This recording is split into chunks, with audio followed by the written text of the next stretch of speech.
You're afraid of putting yourself out there or doing the thing because you're afraid of other people rejecting you.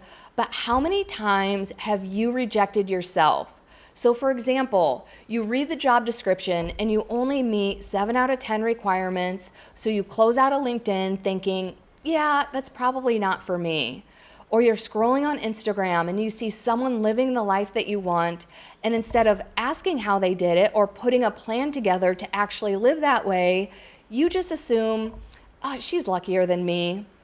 Or, this is one of my favorites, and by favorite I mean I hate it, you say, I don't want to get my hopes up, so you don't even try.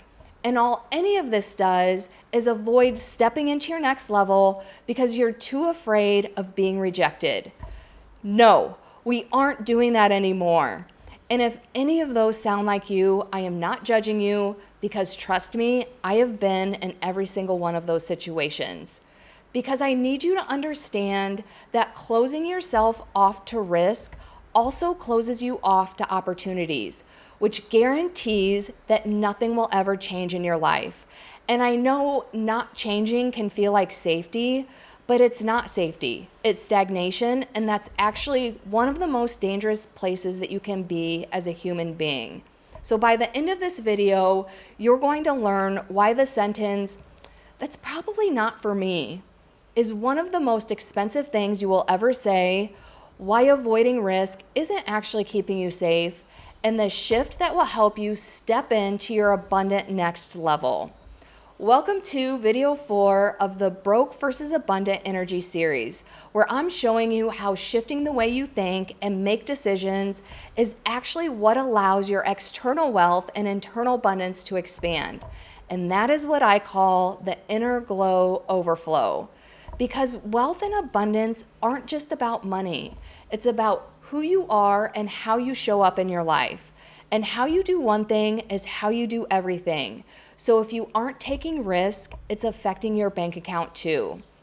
And if you're new here, I'm Angie Hawkins, the Inner Glow Coach, and I help successful on paper women who still feel like something's missing glow up into the version of themselves whose wealth and life are always expanding so that their life feels as good as it looks.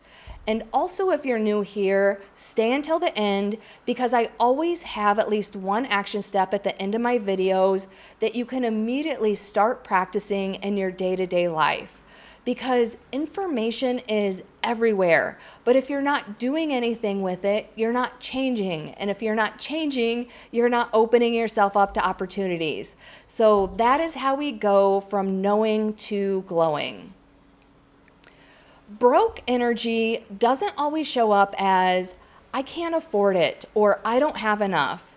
Sometimes it shows up as an assumption that certain things like opportunities, lifestyles, careers, or relationships, they just aren't meant for you.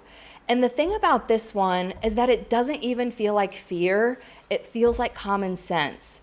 So have you ever scrolled past an opportunity, a job, or an experience, anything, and thought, that's probably not for me? And not because you looked into it and then decided that it wasn't a good fit, but because this limiting belief inside of you just automatically assumed that you're not the type of person that gets to have that. And then, because you already decided that it wasn't for you, you don't take any action. And that's not being realistic. It's not playing it safe.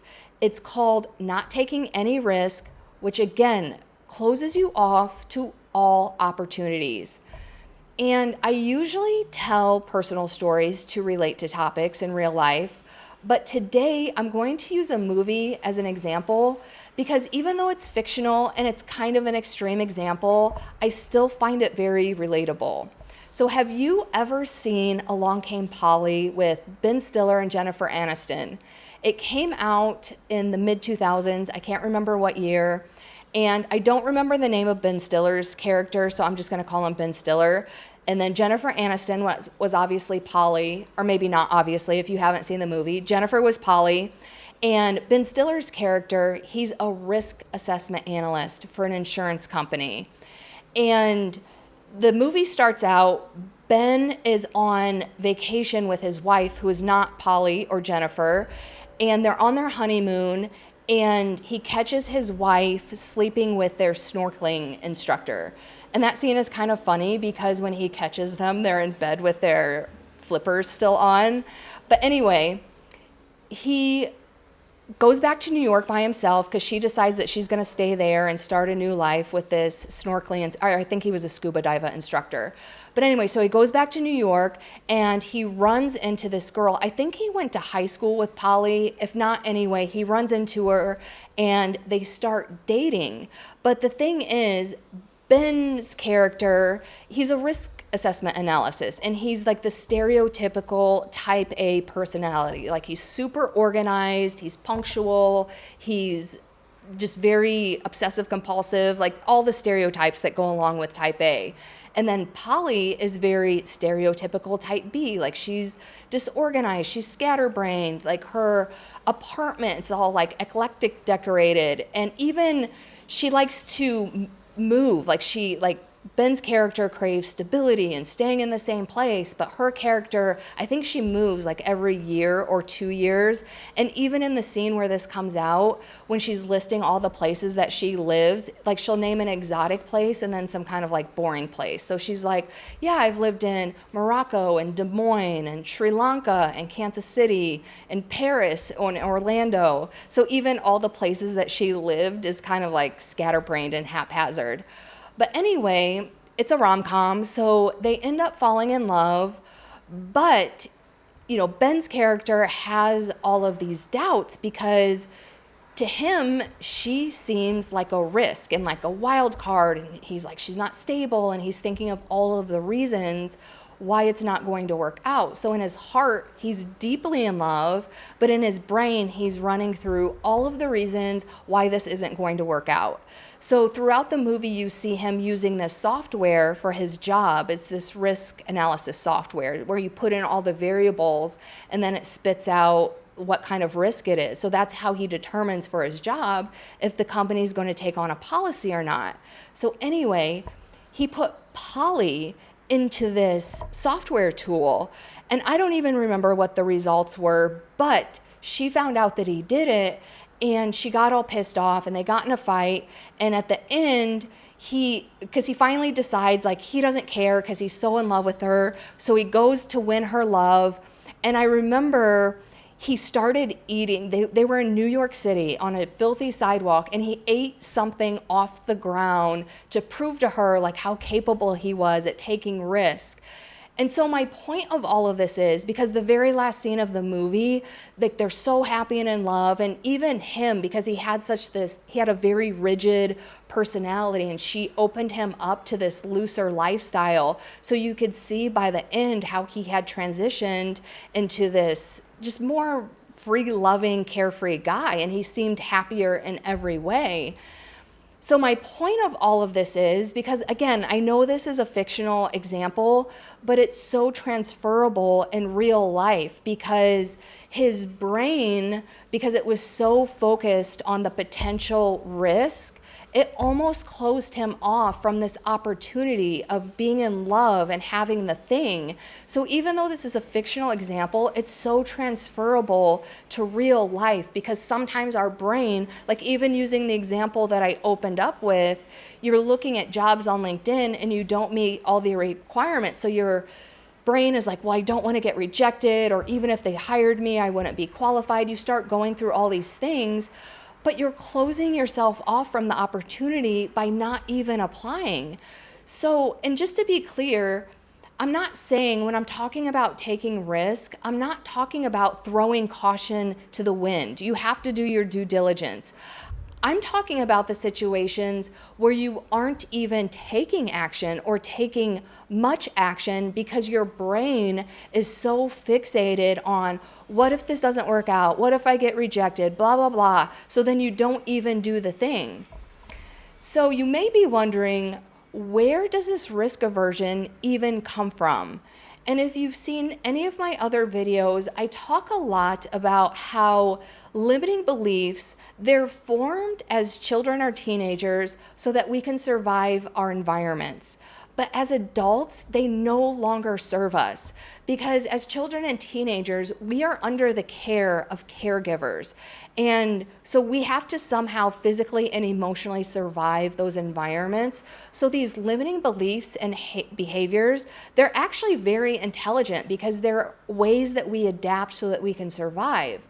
But when we're fully functional adults living on our own, we don't need them anymore. But they're so ingrained in our subconscious that we just keep doing them even though they're no longer serving us. So if you have the belief, or it comes up a lot, like, that's probably not for me, it's not actually protecting you anymore. It's holding you back. And if you think about it, it was most likely handed to you by a family that played it safe or who constantly told you to be more realistic. And so that just simply, like, it just becomes an inherited belief. It's not even your own belief. And this is the question that I really want you to ask yourself. Is it true? Because avoiding risk doesn't eliminate risk. It's just trading one kind for another. So for example, staying stuck is a risk. Playing small in your own life is a risk. Letting another year pass without taking any action is a risk. And it just doesn't feel like one because it's familiar, because you probably grew up in a household that played it safe and was quote unquote realistic. So that's just familiar to you. It doesn't mean that it's actually safe. So the question is never risk or no risk. It's which risk are you willing to live with? Like, you know that saying, pick your poison? It's like, pick your risk. Are you either gonna risk taking action or risk staying the same? And on the topic of being realistic, because that was absolutely my family, because again, if you've seen any of my other videos, I talk a lot about how when I was a little girl, I dreamed of living in Hawaii and driving a red convertible. And my parents would always rain on my parade and tell me how unrealistic it was because I needed to make a lot of money and convertibles are dangerous and the insurance costs too much. And I'm like 8 years old and they're like, just raining on my parade with all these like realistic things. And well, guess what, Mom and Dad? I live in Hawaii and drive a red convertible. It wasn't unrealistic for me. So stop listening to people who tell you, like, and this is why I'm so big on making your own rules for life. Those were my parents' rules. Those were not my rules. So I could have played it safe. I could have kept filing my life under the folder of it's probably not for me. And I would have stayed exactly where I was. Right now, I would be living in Chicago, cold, miserable, and just unhappy with my own life because that's how I used to feel. I used to feel unhappy and unfulfilled in my own life. And then I started writing my own rules from my own beliefs, and now I'm happy and fulfilled most of the time. And I'm saying this because if I can do it, so can you. So what is the first move from shifting from broke energy to abundant energy? I would say the very first move that you can take is asking yourself a completely different question. And that is, why wouldn't that be for me? Why wouldn't your dream job be available to you? And like, for example, why wouldn't your dream job be available to you? There is a role right now in the same industry, maybe a different industry, better title, higher pay, with a woman in it who's not necessarily smarter than you or better at her job than you are. She just applied when you didn't. She didn't meet all the requirements either, but she didn't close out of LinkedIn when she saw that she didn't meet all of the requirements. She applied before she felt ready. She went to the interview and showed up confidently, even maybe when she wasn't. And she trusted that she could figure it out, even if she did get hired and didn't have all the requirements. She trusted that she could figure it out after she got her foot in the door. Or why wouldn't investing in yourself be available to you? There are other women who have made an investment or hired a mentor, and it completely changed how they think, how they show up, how they make money, how much money they make, because they stopped trying to figure out everything alone, because you can't see your own blind spots. So they went from, I'll think about it, or yeah, that's probably not for me, to I am figuring this out no matter how difficult, certain, or scary.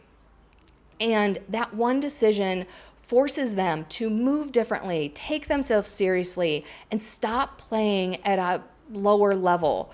So it's not the money that changed their life, it's the decision to step into their next level. Or what else? Why wouldn't a healthy relationship be available to you? There are so many women in healthy, loving relationships, not because they're low maintenance. And if you know me, you already know how much I hate that term. It's not because they're low maintenance or easy to be with. It's because they know what they want, they say what they want, they don't tolerate what they don't want, and they're not afraid to walk away when it's not aligned. And so, yeah, that means sometimes you do have to walk away. And yes, sometimes things end. But when things end or you do have to walk away, it also opens you up to something better. And the women who have standards for their dating lives understand that, because when they walk away from something that's not meant for them, they know that leaves space to be available for something that's better. And why wouldn't a confident life be available to you? You know, we see women all the time that we think they're so confident and they were born like that. And in all fairness, I think we all are born very confident, but then you have society and family and school and all these other things outside of ourselves telling us how we should be living and what we should be doing. And that slowly starts dimming our light and our confidence. So it does go away for many people.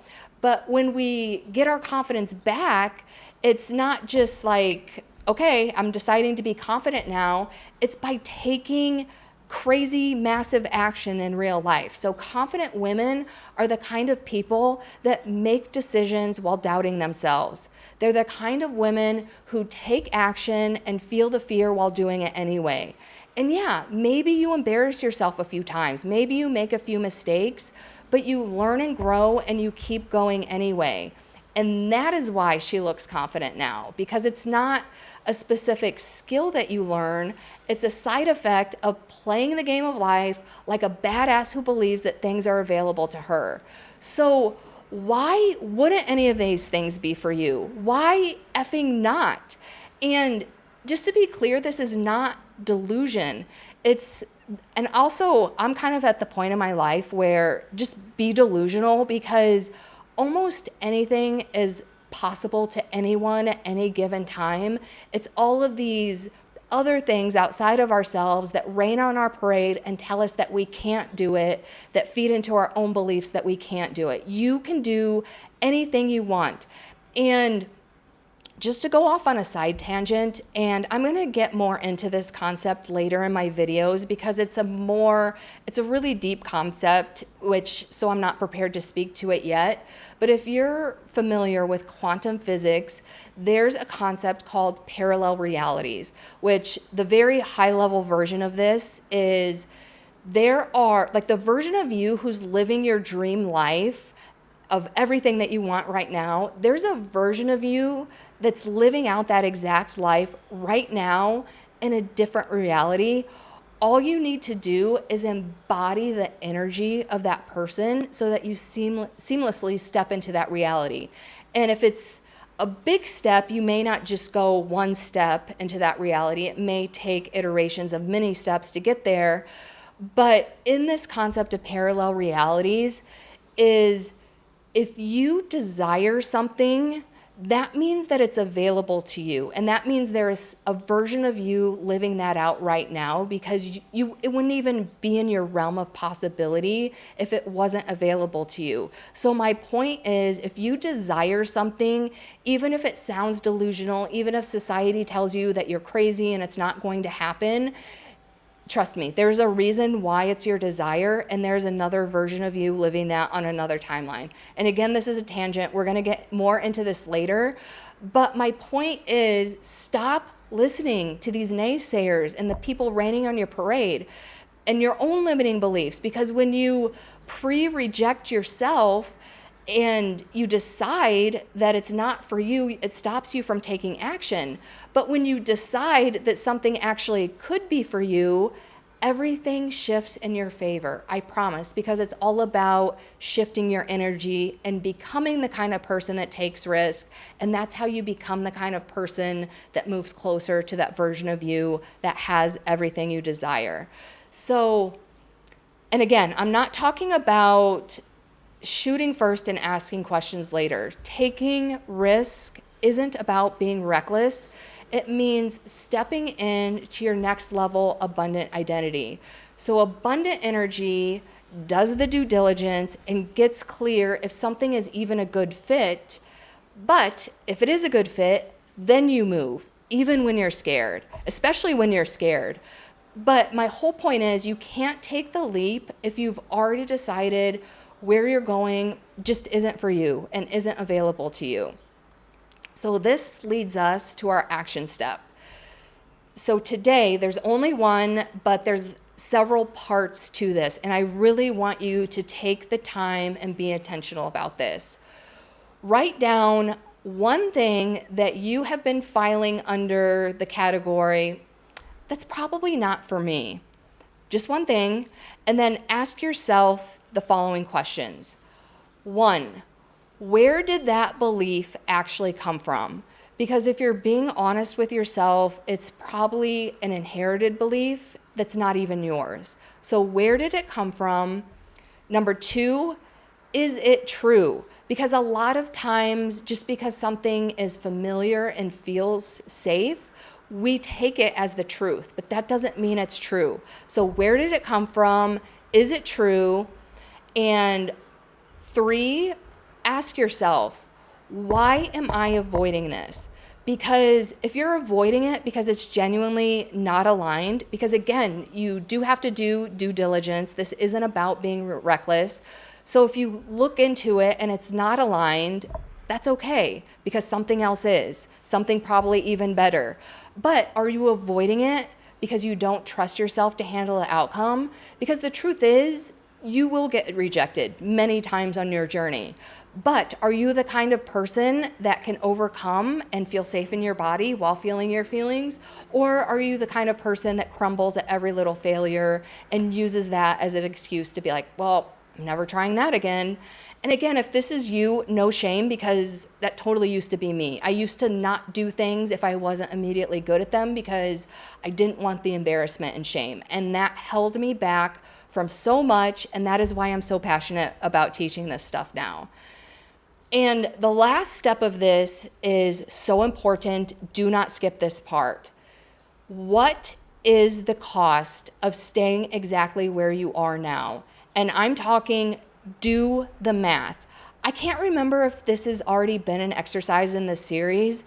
If it hasn't, beware. This is not the last time I'm going to ask you to do this, because there are some people who are going to ignore this. There are some people who are going to half-ass it.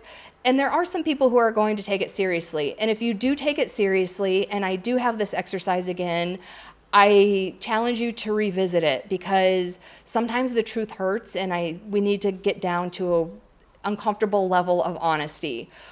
But I want you to do the math on how staying the same is costing you, because one of my early mentors had us do this, and it literally made me sick to my stomach. And I only did the math in terms of my career, because at the time I was working in corporate America. So I was like, all of the times I didn't negotiate my salary, all of the times I didn't ask for the promotion, I didn't ask for the raise, I didn't go for the position that I didn't think I was qualified for, all of those things. And I actually, and obviously it's not an exact science, but I did some conservative, in my opinion, I felt they were very conservative estimates on how much it had costed me. And at the time, it was like over $1 million. And that's just in the sunk cost. That doesn't even include if I had taken those opportunities and had earned that, say, $1 million. What if I had invested that $1 million? Then that would have been exponentially more, multiple millions. And that's just in career. Like, what about these? There's other opportunities in life that are truly costing us money. Like for instance, in my 20s, I was afraid of commitment, so I never bought a house and I missed out in building equity. So, and I don't even think that was part of my calculation at the time. So I want you to actually take the time and do the math on how much it's actually costing you to stay the same. Because when I did this, it literally made me sick. And in that moment, I was like, I'm not letting fear hold me back anymore. And that's not saying it never did, but I became very aware of when it was. And every single time it stopped me, I would work through what I needed to work through to get to my next level. Because trust me, this is costing you actual money. And again, I know it's hard to quantify, but just do your best at conservative estimates. And if you have any questions about this exercise, obviously leave a comment or reach out to me and I can help you work through it. Also, if you are ready to step into your next level identity, I have a new program that is called the Inner Glow Overflow. It's a private 6-month coaching experience for women who are successful on paper but still feel like something's missing. We work on your money identity and your energy because it's all connected, and we do practical work like money and saving strategy, and also the deeper inner work like rewriting your money stories and other limiting beliefs that are keeping you stuck. So it's not just the mindset and it's not just the money strategy, it's both, which is why the results actually stick. I actually have 2 girls now who are I did a test program of this and they are killing it. They both got pay raises at work. They both manifested back their coaching fees within the first 2 months. And this is a 6-month program. So by the end of 6 months, your life feels good in your bank account, your confidence, and the energy that you bring in to every room. And this is so important because sometimes we're just going through the motions of life thinking that we don't deserve to feel good or that life doesn't feel good. But why not? Why wouldn't that be for you? Because if you are alive on this earth right now, you deserve to live a life that feels good. So I'll drop the link in the description for the Inner Glow Overflow. And reach out if you're ready to either do the exercise that we just talked about, which again, do not half-ass it. It's so important. Or reach out if you're interested in the Inner Glow Overflow. And if this video resonated, you're going to want to watch the next one, which is video 5. And it's the first video of this series where we actually talk about practical money strategy and how to create a values-based spending plan so your money goes where it actually matters to you. So I will see you in the next video, video 5 of Broke versus Abundant Energy.